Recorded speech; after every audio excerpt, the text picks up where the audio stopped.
Hello, everybody. Welcome to ZK Live. This is episode 27. I'm Kenney. Tonight is Sunday night. It's going to be the Q&A.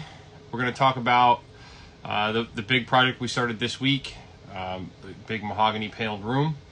We're going to answer some other questions. We're going to talk about probably the post I just put up about the caulking underneath of clapboards, and really anything else that people end up asking questions about. Again, thank you for listening. I posted a picture of the last two posts. I posted a picture of these two mahogany rooms that we're starting. They're solid mahogany panels and trim that were installed by master craftsmen. It's unbelievable the level of finish that these carpenters really were able to achieve. And now we're going to come in with the help of Shoreline and paint them or stain them and clear coat them. The process is pretty involved. The client wanted a golden brown. They had a picture. They had toured the mansions in Newport and they found the look that they wanted, and they had a magazine that had a picture of that exact room they were in. And when they gave it to me, so it was originally spec'd as 4 coats of tung oil on genuine mahogany paneling and trim. And so to be thorough, the team who built it, they coated all of the paneling with tung oil ahead of time. So when they put the panels in, and if they moved later, it would still all look the same, which is best practice. If you can do that, you know what you're going to coat your panels with, or the wood with. It's great to be able to coat the panels ahead of time before they're built. Problem is, when you put tung oil on that mahogany, it turned out to be very red and almost had an orange red look to it. The grain popped. It was going to be beautiful, but unfortunately it was not the color that the client wanted. So we got brought in originally to just follow the spec and apply 4 coats of tung oil. And when I got there, that's when we had a 2.5-hour discussion about what the clients really wanted. The designer, the architect, and the client all sort of had different things that they cared most about. So it took, we had to listen very closely and distill down what did they really want, what was important, how could we do this. Timeline is one of the most important things on this project. It's already about a year behind schedule, so the clients just want to move. They want to move in, and they want the project done. But they've invested obviously a lot of money into that room. That is not a cheap product to buy, and then the amount of labor to mill it up and install it, it's astronomical when you really think about what genuine mahogany costs. So the finish is very important. So with the help of our friend Dan, we were able to design a process of first sanding off so the first part of this project is a lot of labor. It is sanding off a coat of tung oil from all of the panels. So if you think about mahogany, if you were to coat it with essentially like linseed oil or just a penetrating oil, which is what tung oil is. It's thinned down oil. It's going to dive deep into the wood. We need to sand all the way past that so we get to a fresh layer of wood. We need to sand out the tung oil. That's a lot of work when you talk about the amount of paneling that's in those rooms. But in order to achieve what the client wanted, we just decided we had to think with an open mind about how do we get there. And the limiting factor was, okay, now we have 2 different substrates. We have all of the trim around the panels is uncoated, and all the panels are coated. So are we going to try to design a process of 2 different application techniques and schedule paints or stain schedules to try to get them to look the same, or should we just start from scratch? And that's what we ended up deciding to do. So we're going to be sanding all of the mahogany down. That's going to be quite a bit of work. Obviously all the rest of the trim is going to get sanded as well, edges eased, all those things, and then we're going to be sealing it, applying an oil-based wiping stain, sealing that. Then we're going to be applying a glaze, an oil-based glaze, and then we're going to be sealing that, and then we're going to be putting conversion varnish over the top. Right now, that's the spec. That's the sample the designer or the client and the design team of the architect and the designer have signed off on. We are looking at trying to alter that, and if we can get the same look in less steps, we will. But that remains to be seen. We'll find out tomorrow. But definitely a crazy project. Very exciting. I can't even tell you how excited I am about being able to be brought onto that project, and then also being able to facilitate what the client wanted and give them, the ZK experience of quality craftsmanship and great customer service. And in this case, timeline was their biggest thing. So my team was not able to actually do the job. We may do other painting in the house, but in order to meet their deadlines, we needed to bring in the support of Shoreline Painting. Chris Polidoro and his team, he has a much larger staff, so he has the ability to move people around. I think he has 80 or 85, 90 painters, something like that right now. So he's able to bring in a team of skilled craftspeople and get the job done on the timeline the client's looking for. So stay tuned for that. Very excited. We're also going to be applying Holland Lac satin to all the cabinets. So Zerner Design has built these beautiful cabinets, and we're going to be oil priming them and brushing. The designer and the architect want a brushed finish. The house is supposed to look like it's been there forever. So there's no sprayed finishes. Everything is brushed. So they want to see more. We had some samples made, and they didn't have pronounced enough brush strokes. We were too good. The Shoreline guys are too good, and a lot of times we're trying to get the brush to look like sprayed, which we would call like a modern brush finish. This is what they want more, is what we would call a traditional brush finish. It's not trying to make everything look like there's no brush strokes. It is you want all lined up, very even, symmetrical, nice brush strokes, but you want them to be there, so the house looks like it's been there for a long time. So so we can talk about. I'm quite certain that the other painters are not on Instagram. It's in-house painters for the GC, I believe. I believe that they have great intentions and they're doing their best. I just think that it leaves something to be desired. I've debated on just posting pictures about it. I'm probably not going to. I'm sure that they were trying their best, and I don't know. I'm not here to trash. We're never here to trash other painters' work. If you're trying, and like a post I just made today is like, if you're trying your hardest and you're doing things to the best of your ability, I'm not here to pull you down. If I can give anyone advice and help maybe push the standards higher in the industry, like that would be awesome. That's what I hope to do, is elevate the standards of our industry, because unfortunately they are fairly low. There's not a lot of standardization in our industry, and it's one thing to have the surfaces coated with a uniform coating of paint. Let's just say coated with paint. That's great. Like that's the standard for most. Like, is the paint in good condition? Will it last? That's fine. But this is a multi-million dollar home with over $1 million worth of millwork in it. So when you talk about having the stakes be this high, when you spent this much money on millwork, and then the paint job is sort of an afterthought. They were using Farrow and Ball on parts of the place, but I watched in the basement. I watched a painter brushing on Regal Select semi-gloss on trim. I'm sorry, but that is not acceptable in my opinion. What does it take even to go to a true enamel? How much harder is it to apply to find an enamel paint and put it on? This is budgets.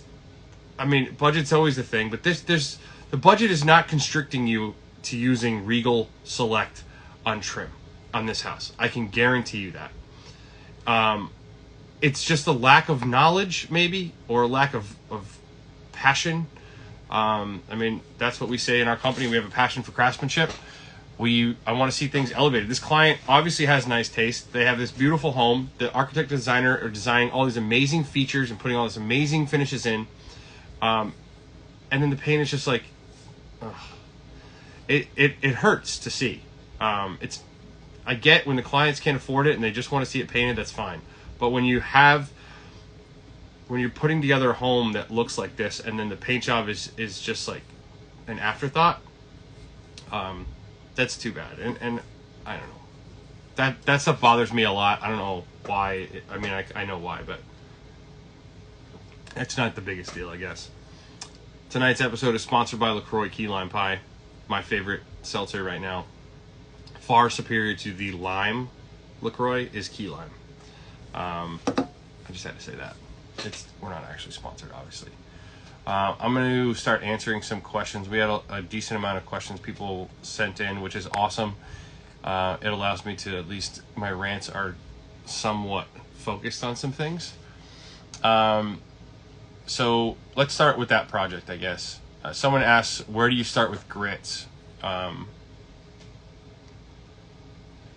John, yeah, you're right. John is actually our next guest, paint schooled here. He's going to be our next guest on Tuesday. So everybody be ready for that. But he said there aren't many companies in the world that are set up for the ultra high end. And I would agree. I think that it's very hard. It's almost impossible if you do what we call standard repainting and standard painting to flip a switch and go do the ultra high end. You can definitely go from the ultra high end and then flip a switch and go to standard painting. There is a way to do that. Shoreline is a perfect example of it. Da Vinci Painters in Chicago is a perfect example of it. I think he runs 140 painters, something like that. And they work on like the nicest homes in Chicago, and then they also do like large commercial projects. And it's not impossible, but I think you have to start with quality first, then you can do the other stuff. If you're focused on production, it's really hard for a production-based company to come into a project and have the client say, we want things really nice, and them to be able to actually execute. It's a lot easier to dial down your prep than it is to dial up your prep. I think that a lot of times people just don't know what's possible. I know I didn't until I did, right? Until you've seen super high quality work. Most of my experience painting as I grew up, like I just wasn't exposed to it. Like most people can't afford the level of prep work that we're talking about. It is a luxury product. There's no question. And so if you don't practice it and you've never been given creative license or budgetary license to actually study best practice on getting fine finishes, I mean, it's not even fair to try to ask a painter who's never been taught or given the budgets to do the kind of work that we do. It's just really hard to make that work. Granted, there's a couple guys, I've run into a couple people, but for the most part, unfortunately, I think a lot of painters will just say, yeah, I'll give you a high-end paint job. Like every painter has an A paint job in their mind that they think is awesome.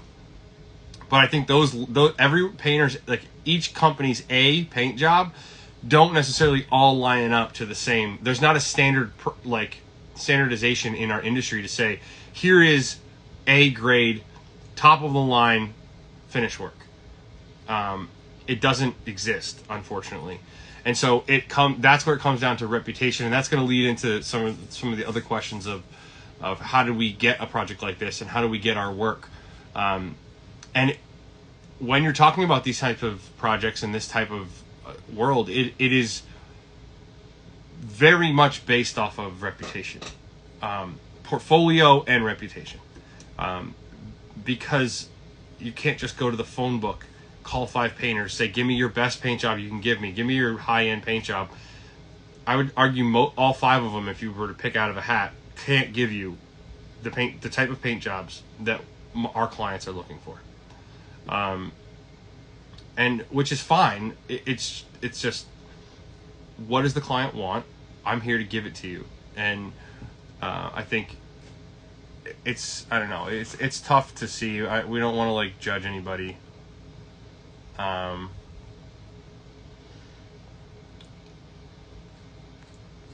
But we are making sample boards. We did get the kitchen cabinets. Now it's kind of like, hey, client, like I'm really glad that we got the kitchen cabinets, but now, like, I can't spend people's money for them, but I really am imploring them to let us paint the first floor. If the other guys that have been painting get to paint the first floor, and the cabinets that we finish are touching them in so many spots. If you guys saw those pictures, like, I haven't posted the rest of them yet, but the kitchen has the whole ceiling of the kitchen is paneled. The whole ceiling. It's unreal. All wood paneling. There's so much wood paneling in this house. There's so little walls and ceilings, like plaster walls and ceilings. It's unreal. It's like 85% millwork, 15% ceilings and walls plaster in this house. Probably even less, actually. So now you take this like amazing finish, brushed Holland satin on all your cabinets, and you put them in the same color in certain instances right next to the other guy's brushed stuff, and it's just going to stick out like a sore thumb. And unfortunately, we see this too often where that happens, and then they call us back later and pay to have it redone again. So we're hoping to show them samples, get going, and fingers crossed we should paint the whole first floor. John said, you really have to know your company and your limitations, and if you're honest, you should probably turn down a project like this. Yes. I think knowing what you're good at and staying in your lane is huge for profitability, because many instances, I mean, this was an in-house painter for the GC, but if it's a paint contractor, many instances the client's going to say, this is not up to standards, we're not going to pay you, or you need to do this again, and it will cost you a bunch of money. Or it'll hurt your reputation. So it's definitely important to know. I mean, that's what we talk about a lot, is like, who's your ideal client? What's your competitive advantage to serve that client? And like hyper focusing on that stuff. And that's what I've done. I've been hyper focused on a high quality paint job and a high quality customer service experience. Much more on the paint job side for a long time. I'm little by little, I'm getting more focused on the customer service side. And when John's on next week, we're going to talk more about that, because I think what we are to finish quality, John is to customer service. And there's a number of other companies that are that way. And I think if you had to pick one or the other, customer service is way more important. So to the average painter out there, I think it's much more valuable to have world-class customer service than it is to have world-class paint jobs. Everyone wants a world-class customer service experience for the most part, and can afford it. The people, I mean, it's much more affordable to do that than it is to give world-class paint jobs like what we're doing. The type of work that we're doing is very expensive. So it's much easier to focus on customer service experience and make that world-class first. If I could look back into time, I would have looked to spend more time doing that. I just didn't understand how important it was. And now that I see many of the successful paint contractors and all sorts of contractors and all sorts of businesses, the ones that are most successful have amazing customer service. That's what people buy. They buy customer service, and that's what people remember, and that's what people refer, is the experience. How did it feel? I had to learn that the hard way. It's not about what does a paint job look like after. It's what did I feel about this process. And man, if I could tell my 10 years ago, if I could tell myself one thing, it is that. It's what clients feel. And I still struggle with it. I have to be honest. Like, I struggle sometimes. The client that we're working for, I think, gets that experience. But sometimes I struggle with the next one, or the bids coming in, and giving everyone 100% all the time requires a lot of effort. And I think John will talk about it next week, where he has systems in place to make sure that happens. And that's something I'm going to be looking to do, because we have systems in place for our paint jobs. We know our best practice order of operations. I'm working to try to bring those into the business side a little bit more. But it's tough. It's tough. I think that led into someone else's question. Here we go. This is fun. I forgot you can put these up here. So, Apple Camp said, how do you find your jobs normally? Word of mouth, advertising, same builders. So it's, I mean, I guess it's fair to call Instagram advertising. We should all think of it as advertising at least. It is the greatest form of advertising known to mankind. I will say right now, that's my stance. I believe social media, specifically Instagram, is the greatest marketing tool that we have as paint contractors. At least ones that don't have $1 million budgets for marketing. And even if I had $1 million budget for marketing, I think I'd spend most of it on digital and social media. And most of the cost to you and I and the small contractors is time. I don't think you can call someone and pay them to run your social media and get great returns. I think that someone in the company has to run it. But honestly, so most of our work has come from word of mouth up until social media started. And then social media was our first adventure into marketing. Or advertising, which I didn't look at it that way at the time. I just started posting. If I'm honest now, I can say that social media is advertising for us. We don't boost posts. We don't pay that way. I pay with my time. I definitely pay with my time. I pay for labor on jobs. Like, I encourage our team members to document what they're doing. If it means stopping for 10-15 minutes and getting your camera set up before you start a process, I encourage them to do that. That's a cost that we are more than happy to take. I would love to have you stop. I'll buy you a GoPro. I'll encourage you to stop, get the GoPro set up before you go do a process and make that video. That, I believe, is a positive return on investment. We'll end up with that. Word of mouth is awesome, but it only goes so far. And any large painting company will tell you that. Any successful large painting company, profitable, and most profitable paint companies will tell you that word of mouth will only get you so far. And if you do that alone, I know it's a badge of honor for so many people. It was a badge of honor for me. Sorry, I bumped the mic. It was a badge of honor for me for so long. I see people say it. I saw someone's, I don't want to say who, I don't remember who. I saw someone's bio on their company's post the other day, and like the second sentence in the bio was like, all word of mouth. And it was like, all right, man, I get it. I remember being that guy, so I get it. But nowadays, even word of mouth, when you can combine social media with word of mouth, it makes that word of mouth way stronger. And we just don't work for very many builders right now. Although Seacoast Builders just popped up, we're going to look at a job with him tomorrow. But we don't work for very many builders. It's really tough in that we have to find these like special fits with special builders for special projects for it to work out for kind of what we do. When we bid plans against 4 other painters for a project, we'll never win that based off of price, ever.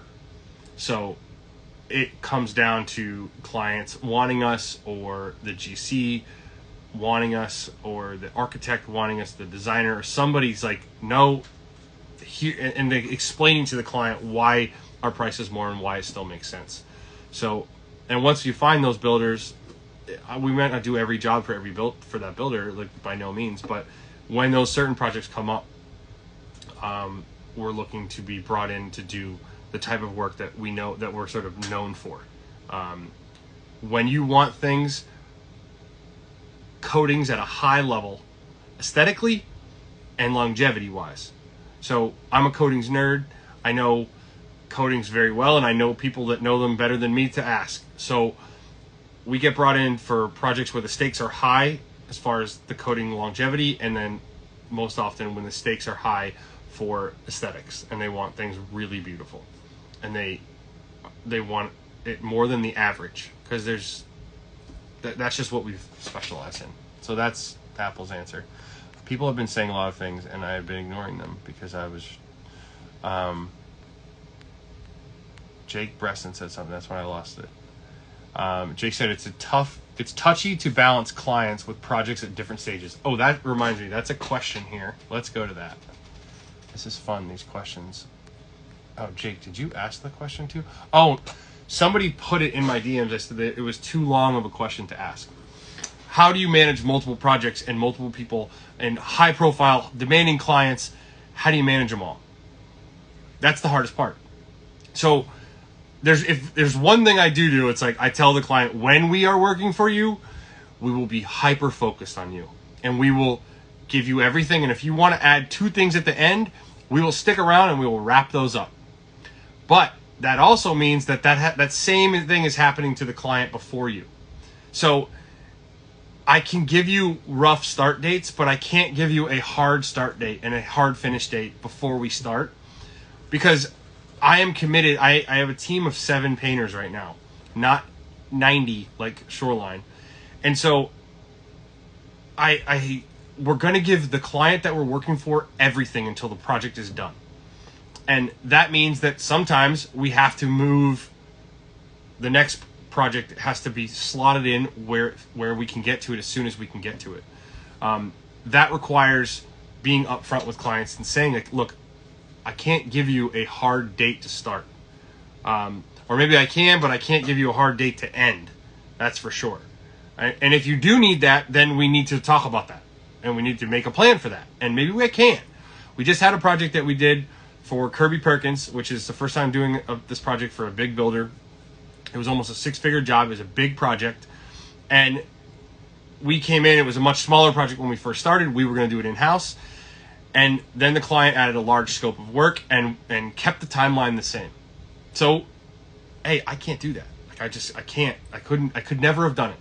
But we have Shoreline Painting, and we have a network of other people I know. And so I was able to call Chris, and they came in with an army of people and helped us get the job done and make the client happy. So that was an instance where the client was very clear up front what was important to them. And that was a hard timeline of, we are coming back from wherever they live to their summer house, and they need to move in and be in a contractor-free zone on this date. And we met that date. And it was it was very stressful and a lot of unknowns with weather, and we got blessed by the weather gods, but we made that date. But for the most part, we're not doing that generally. And it really comes down to just good, honest communication. I think someone else said that. Just being transparent. This is a great question. Tony Dorenzo said, how do you make the change from worker to administrative? That, for me, somebody smarter than me probably told me this, but that was sort of a rip the Band-Aid kind of thing. And it was just stop painting, right? Get a team of good people and stop painting and take the financial sacrifice. It was like anything good in life, it takes risk and sacrifice. And so for me, at least, there was a financial sacrifice where when I stopped being the painter in the field, I'm the best painter in my company. I was. And I'll argue I still am some days. No, I'm getting out of shape with painting, but I was the best painter in my company. And for a long time. I was my company for a long time. And then I was still the best painter in my company. And so to take that away, I had to have a bunch of great people with me already. And then I had to just be willing to say, like, okay, we're not going to make as much money right now, and I'm going to get out of the field so I can start to look at this company from above and start to plan instead of reacting to everything all the time. Because, and I know some people have maybe done this differently, but the way I saw it, and it was put to me, it was somebody smart, I don't remember who, but it was like, I couldn't see the forest through the trees. I was painting every day. I was like here. And until I could step back and look at the whole thing from above, the only way to do that was to just like rip the Band-Aid off and stop painting and start running a company, trying to build a business. It's not easy. And so honestly, like, that's my best advice for that. Let's see. Someone said, "You're so right." Love it. I don't know what I said, but I'm sure I am. So no.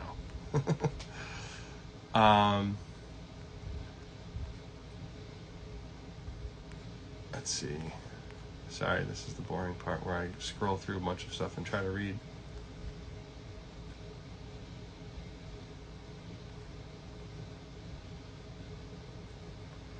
Oh, somebody uses Home Advisor here.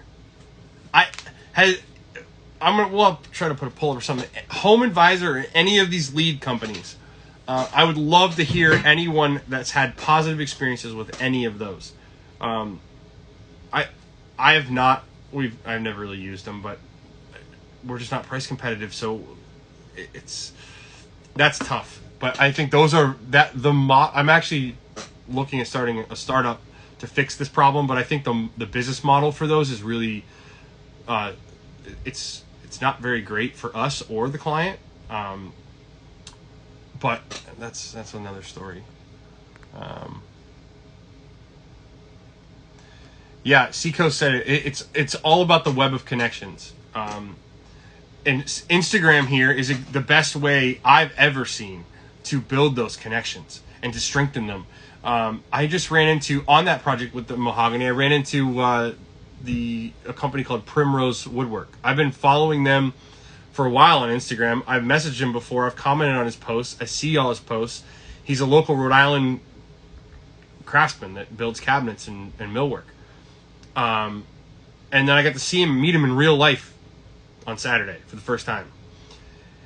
And I send messages all the time to builders, and like you're always trying to build those connections and those networks, and it's a small world. I posted that picture, and then Ken Aldred from RI Woodworker, he messaged me. He's like, "Oh, we installed all that mahogany," and it's a small world.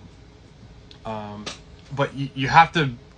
My experience is we did a lot of work and always continue to build those connections and take the time to talk to someone on a job site and get to know somebody and look at the long game. It's this, like, my experience has not been I don't think it's a successful way to build a strong business is if you're looking at everything as quid pro quo, and it's like, what are you going to do for me today? If I do something for you today, then you do something for me right away. Like, I don't think that's a great way to build a company. Like, I'm trying to build relationships and nurture them to the best of my ability for the long run. And I think if you look at anything in too short term of terms, there's a way better way to say that. And try to, I see people, and we all feel it, that like defensiveness of like, I can't get taken advantage of, or I have to win. I can't lose on this one. Or when you get defensive and not open-minded in business, in life, I think it's really dangerous. I'm way behind on comments too. I'm sorry. Once I stop scrolling, it all stops.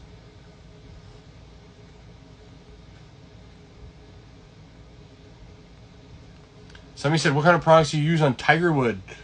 So I did some flaming birch, but tiger wood, I'm not sure I've actually finished.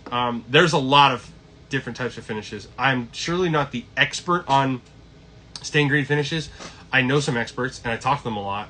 So I know there's a number of different options. But I think it really comes down to client expectations. What are they using it for? Is this a piece of furniture? Is this a countertop? What kind of sheen do they want? Do they want it stained? Do they want it natural? Oh my God, there's so many things. So that's a tough question to answer.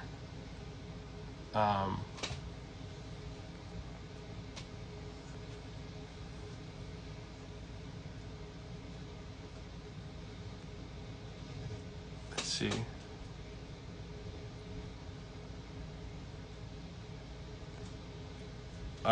Somebody said Tiger Balm on Tiger Wood. That's one way to do it. I'm not sure if that's going to get the client what they want. Maybe it would. Let's go back to the questions. Sorry, this is the boring part.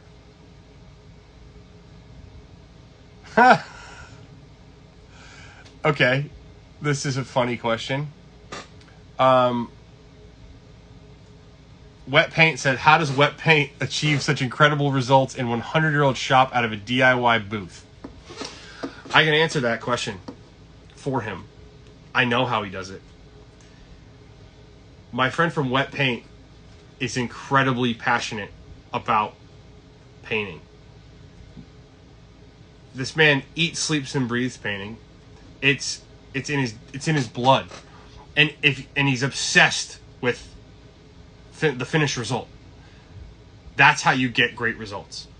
If you want great results, put the work in, care. In this business, at least, if you just care, you're gonna win. Because unfortunately, there's just a lot of people who are going through the motions.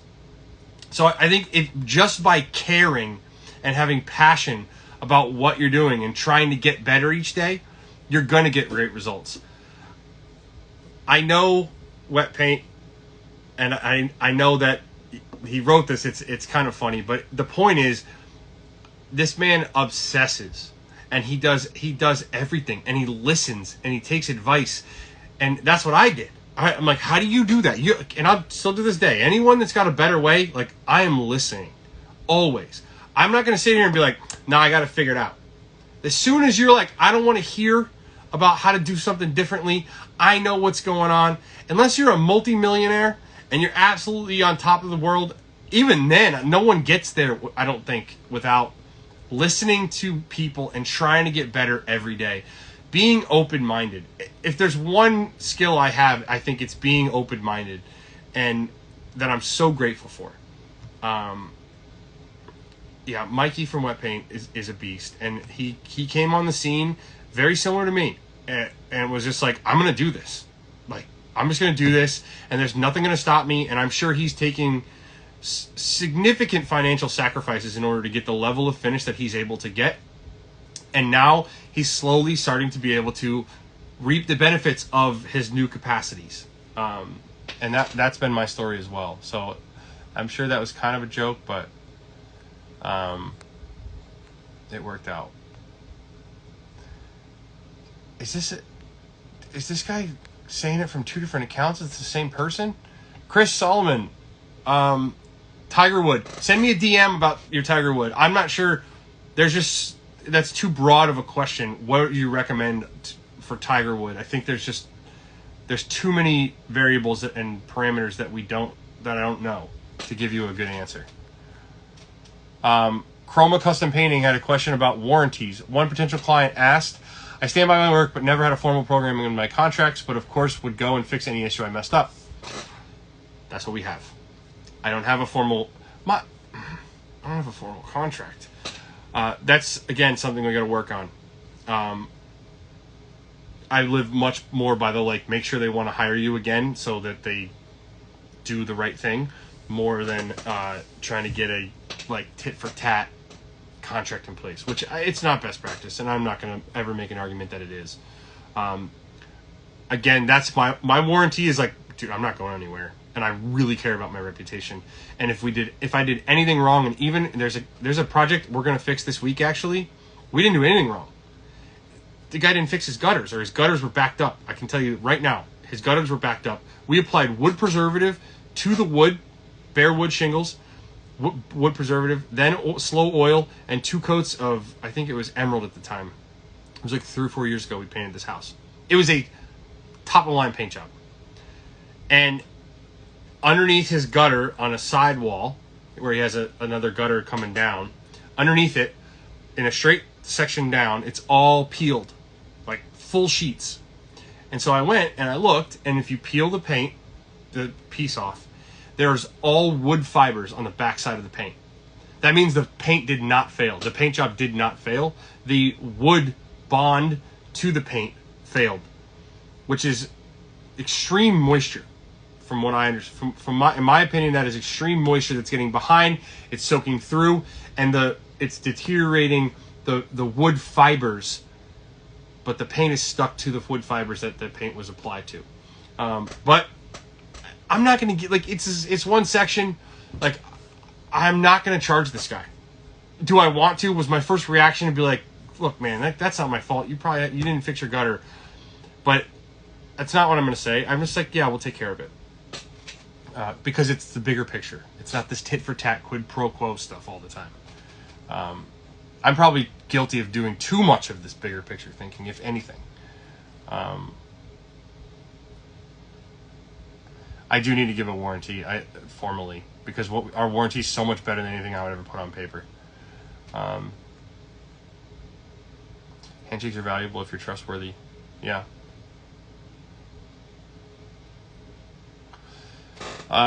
So AD Cordova said, how do you balance work and personal life?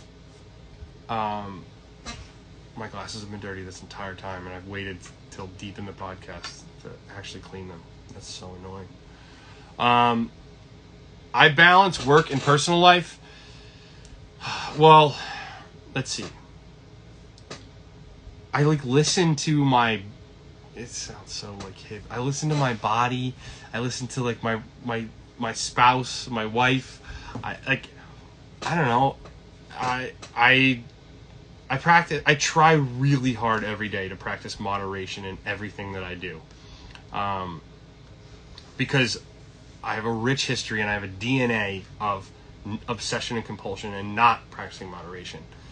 And so I've been able to dial in a sort of feeling of when am I not when am I not practicing moderation, and when am I too obsessed with something.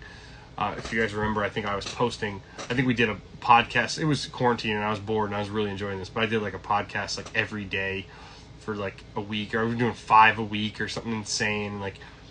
And it was whoa, I'm too into this. I gotta step back. So I think you look at the people in your life, and you look at yourself and your mental, how am I doing mentally? Am I handling things the best way I could? And it's self-love and self-care, dude. That's the best answer I have.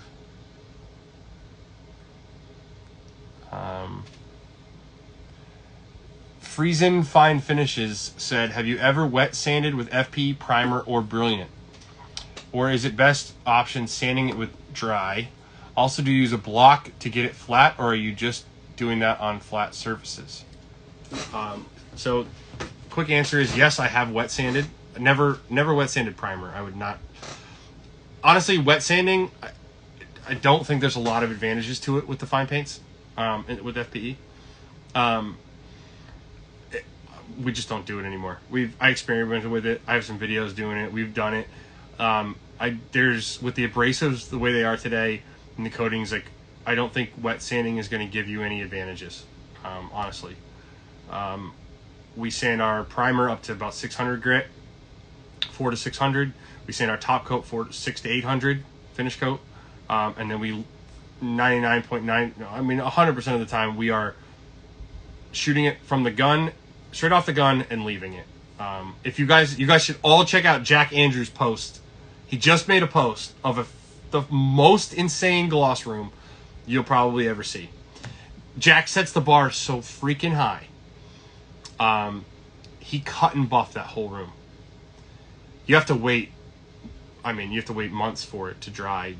Or weeks. I don't know how long he waited. You have to wait a long time for oil to dry up enough. Most people do. Some people say they don't. I'll believe them, but the longer you wait, the harder the paint is, and then you can cut and buff it, and you can get he polished an entire room of gloss, and it is unfreaking real. But yes, generally you want to use a flat surface. You do not want to take your hand on a flat surface and sand it and expect that to be flat after you're done. Your hand is not flat. That's just not flat, guys. There's ridges and bumps, and if you put your hand behind it and sand, you're not getting something flat. Yeah, we use blocks. We use hard pads on all of our sanders. Yeah. I'm way behind on all these comments, so sorry. Optimus Painting said, how much do you think the painting business will change in the next 5 to 10 years? I'm hopeful it'll change a lot. I'm hoping that social media will continue to up the standards, and that our efforts to try to, I think college is continuing to let more and more people down who were probably not a good fit for it. And as guys like me and many of you on here continue to build companies where we can pay people top dollar and they can make a good living doing what they're doing and be passionate and do good work. Hopefully we can attract young people. Technology, I think, is going to be huge in the painting business and continues to be. But I'm definitely not a prophet, and I don't know what the future holds. I did not always do high-end FPE, and I got into it when I was trying to find the longest lasting exterior paint I could find, because we found a wood preservative first. I read a very obscure article in This Old House online someplace about wood preservative, and once I learned about wood preservative, I understood I could have paint jobs that wouldn't peel, and I needed to find a paint that would be very color fast. And I had some very big letdowns with some very high quality products from domestic manufacturers, and so that's when I found Fine Paints of Europe. And then I got certified and went down a rabbit hole. I met a bunch of people who were doing it, and I became obsessed. I'd always wanted to do this. It was like the family and the work I always wanted to do and didn't know existed, but kind of had like a sense it must exist. Like, there's Ferraris out there. There must be Ferrari paint jobs. Yeah, but the work-life balancing, I think it really just comes down to like good communication with, and you know, I value more than anything a healthy relationship with my wife and my family. You know, I got to watch the UFC fights with my brother last night. My wife was away in Vermont. You know, time with family is key, and you know, I don't want to be that guy that's like, oh yeah, he's always working. Like, that's not cool anymore. That was cool for like a different generation. That was cool for me before that used to be cool for me. I used to think I took a lot of pride in working a lot. I don't anymore. I take pride in working hard, but not lots of hours. I don't think that that's something to be proud of. I think that you're doing something wrong. If you have to work a bunch of hours to make a living as an owner of a company, I think I needed to change something. I used to just put in the hours. It used to be like, oh, you just put more hours in then. Well, that's not a sustainable thing. That's not a sustainable way to go about life. Or just put more hours in. It's like, well, what happens? Like, how are you going to build a company if that's the mentality? Is like, we can just work more hours. Like, no one wants. My guys don't. Like, who wants to work weekends? No one wants to work weekends. People want to have lives outside of work. That's what they do in the corporate world. Like most of the people who have employment don't work 70 hours a week. Like if you're gonna do that, and you like, if you're grinding, you're young, you don't have a family, you want to save up money, whatever. Like, hey, I did it. I don't have any problem with it. If that's what you want to do. But I don't glorify putting in 70, 80 hour work weeks anymore, like I used to. I think I glorified it because I had to. Like, I had to do it, and so I had to think what I was doing. I think a lot of times that's what we do, is like, we make excuses for why things are the way they are rather than change them, or be honest whether if they should change or not. And I try to be much more honest with myself now, and try to not lie or deceive myself about truths.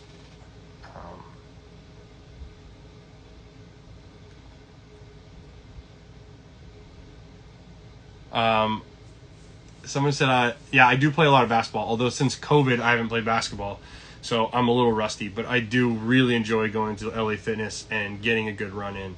I was doing that. That was a huge stress relief for a long time, and now COVID has stopped that. Yes, the first thing that we initially started doing was front doors when we got into FPE. It was just the easiest entry point. I think that is the easiest entry point for anybody. Is entry doors. Pardon the pun. Not intended, or whatever you say.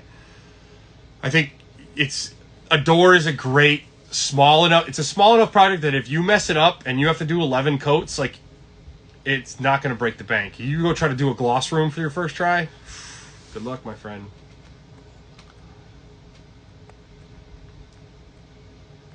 Yeah, all of my mentors in business are trying to make more money and work less. And some of the real good guys are making multiple six figures while they work very little and play lots of golf. That is the goal. for me and for anyone. I don't. Now you can choose to go work more, but like, why wouldn't you want to be able to be so smart and build such an amazing business that you can make great money and not have to spend all of your waking moments thinking about it? That's to me, that's a business where these guys can step away from it and it's running because they put all the pieces in place. They put everything that I do today. They've put people in place and built systems to be able to take themselves out of it. And I have tremendous respect for people who do that, and that's my goal now. Like, I was talking to my coach, mentor, and that's what we were talking about. It's like, if I'm going to grow from where I am to the next level, I have to get uncomfortable. And what are the things that make me the most uncomfortable right now? And it is all the business side stuff. It is taking myself away. Like, how do I remove myself from this part of the business? How do I get this part to be done by somebody else? That's, and continuing to do that. And the greats are doing that. They're playing up here above. They're the coach. They're not in the game. For whatever that is, I hope that's helpful.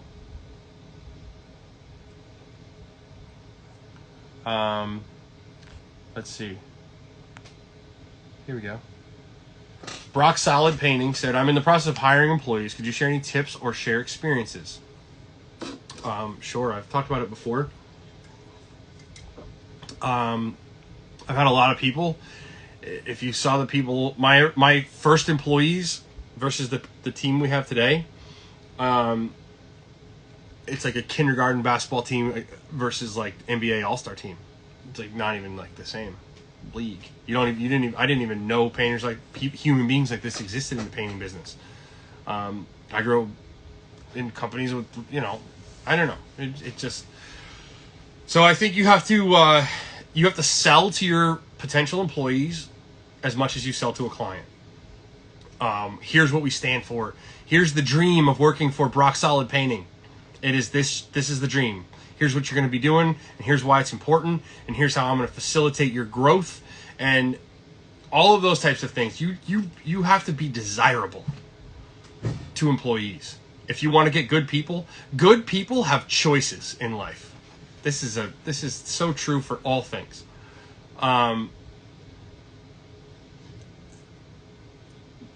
When you're good, the goal of life is to have choice, right?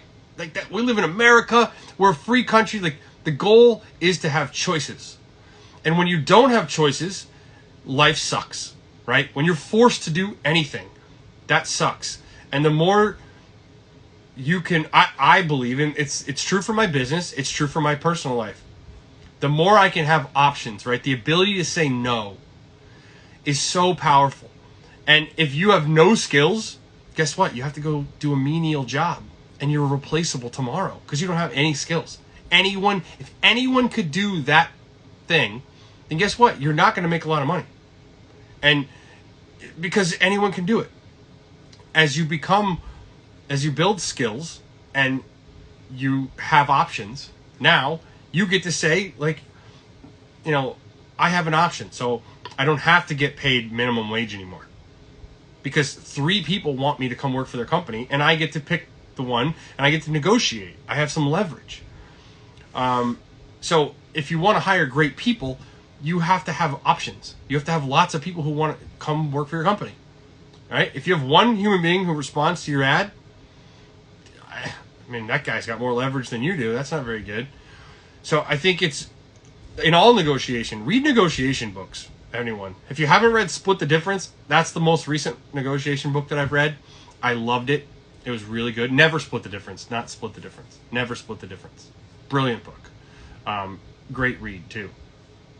So I think in order to find great people, you have to have a great organization for them to come work in, because great people want to work with other great people, and they want to be in it. They want to feel like they're being empowered to grow, and all of those things are so important. This is not a, like, I mean, the way I used to look at it and the way other people look at it, it's just like, can you do this? Can you do this? Can you do this? All right, then go do it, and I pay you, and you owe me because I paid you, and it's like this, like, I don't know, like, we're humans, and we need to connect, and it needs to be a softer, more positive environment. The tech industry gets it, right? In tech, there's a massive for a long time, there probably still is. There's a massive shortage of highly skilled coders, right? And a bunch of startups that are trying to hire skilled coders. So they look to them. They figured out how to attract and retain great talent, and it's from doing things that are maybe they're not show up and do what you're told and shut up, like scream. Yeah, it's like, no, here's a ping pong table. When you're on break, here's some ping pong. Have some fun. It's trying to attract people to you.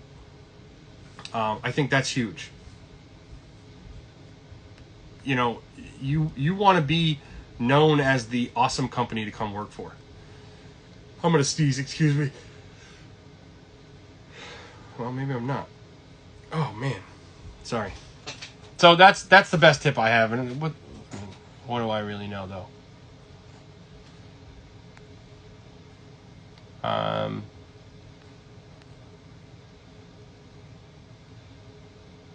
I think this guy is saying, tool I couldn't live without. There are so many. So many. Let's just say my phone, this is my work phone. We're recording this from my personal phone.